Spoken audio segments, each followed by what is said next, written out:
Okay, Bismillahirrahmanirrahim. This video is about the last subtopic from chapter 3, which is the rational functions. So in the rational function, you will learn about the partial fraction decomposition.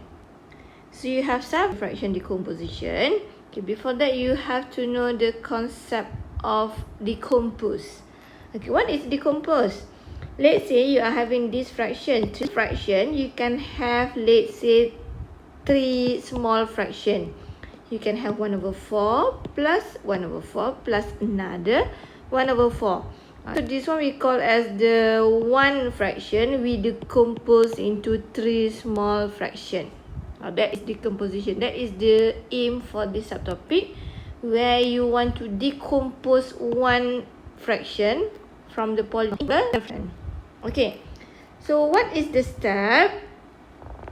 The first step, make sure you check the function that is proper or improper function. Okay, how to know proper or improper function? Okay, let's say this is your fraction, which is your numerator and denominator is a polynomial function. Okay, so look at the highest degree. Let's say the highest degree for the numerator is n. Highest degree for the denominator is m.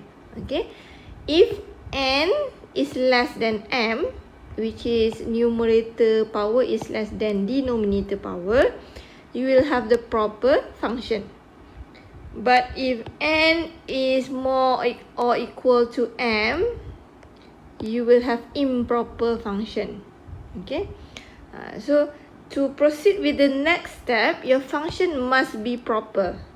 If you have improper question or improper function, do the long division first. Okay, because after you do the long division, you will have proper function. Example, this is the example from the number only, which is 7/4 is the improper function, pecahan tak wajar. So to convert from improper to proper, you use the long division. 7 divided by 4, you have 1 times 4 is 4, minus these two numbers, you have 3. So you can write your answer as 1 plus 3/4. So 3/4 right now is proper function. That is our aim. So first step, you must make sure your function is proper. Okay.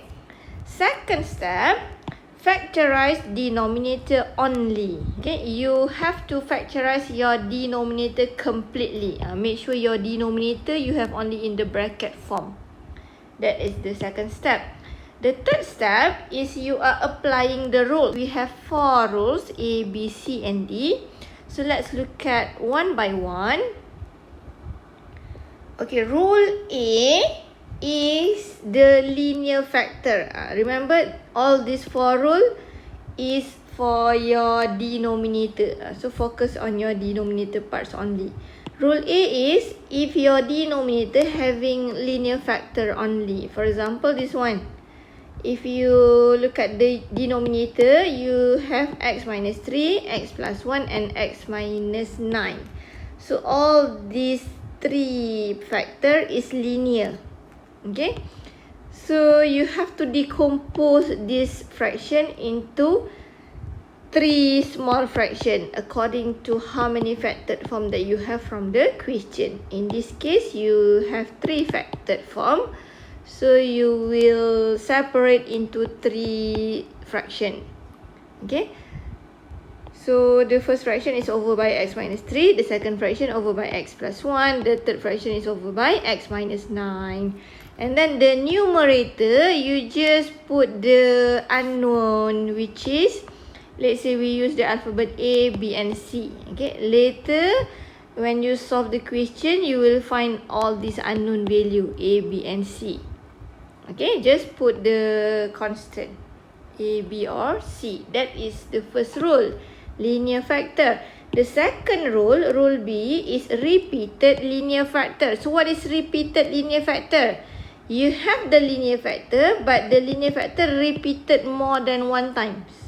Okay, for example, this one, your linear factor is power of 3. Means that your x plus 3 is repeated 3 times. And then you have also x plus 1, but this one is only one time. Okay, x plus 1. So if you have this case, so look at how many total factored form. This is 3, repeated 3 times. This is another 1. So you have total of 4 factored form. So that's why you have to decompose into 4 fractions. Okay, so the first fraction, let's say we focus on this factored form. So the first factored form will be over by x plus 1. The second factored form, you have x plus 3 repeated 3 times. So the first function will be power of 1. The second function power of 2. The third function is power of 3. And then the numerator will be all the unknown. So you just put A, B, C or D. Okay.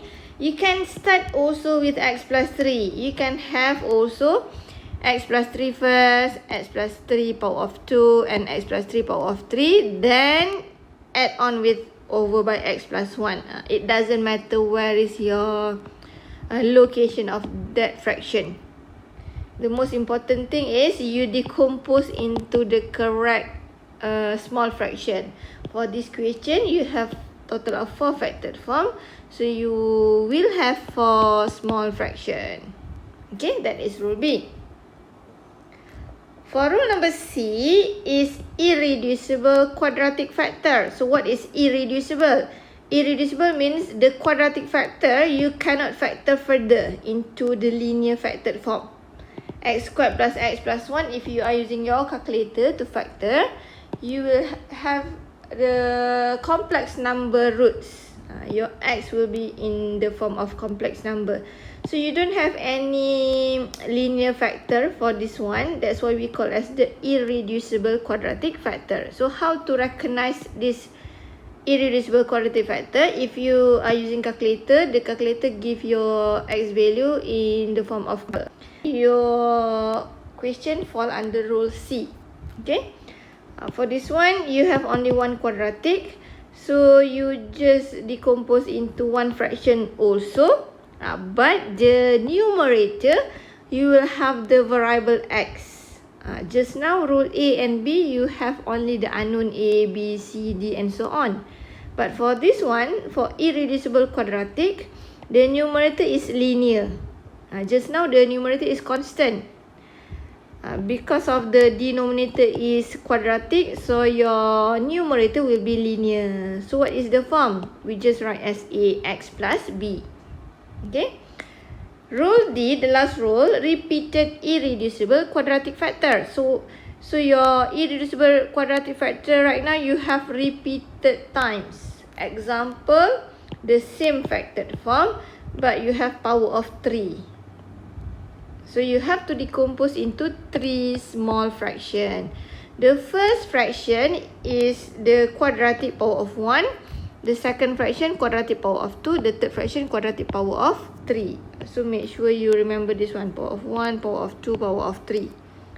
And then if your denominator is quadratic, your numerator will be linear. So just write ax plus b. This one cx plus d. This one ax plus f. Later you will find all the unknown a, b, c, d, e, f. Okay. So third step is you just applying which rule. Applying the rule according to the question.